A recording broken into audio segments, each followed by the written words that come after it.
I was with as instructor with a student, and this is in this sort of first 25 hours, and one of the big things that you gave with the student was to give him practice engine failures after takeoff, where you'd reduce the throttle to a certain degree, put the speed brakes out, and that simulated an engine failure. Depending on the speed, you either just pulled straight up and ejected, or if you had enough speed, you pulled up and looked back over your shoulder, and if you assessed you could make the cross runway, you'd come back on it. I was very strong on procedure, cockpit procedure, and the canopy jettison was a D-ring located in front of the throttle of the instructor in the centre of the instrument panel.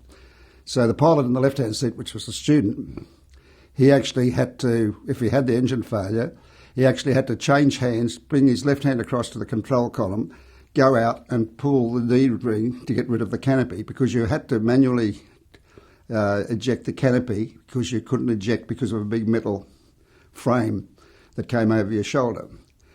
My technique with students was to get them with a closed fist to touch that. They just hammer the back of it so that they got used to going there.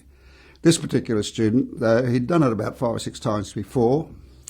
He actually reached out, put his hand through the D-ring and went bang. So the canopy came off, the dust came up, virtually blinding you, getting underneath the visor into your eyes and that, and we're left up there.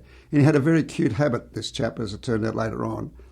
When he did something wrong, and it's a psychological thing, he just took his hands off everything. Because if he wasn't holding it, he wasn't responsible. So here he is with his hands pinned back over the back of the ejection seat like this, and the aeroplane sort of pointing up like that.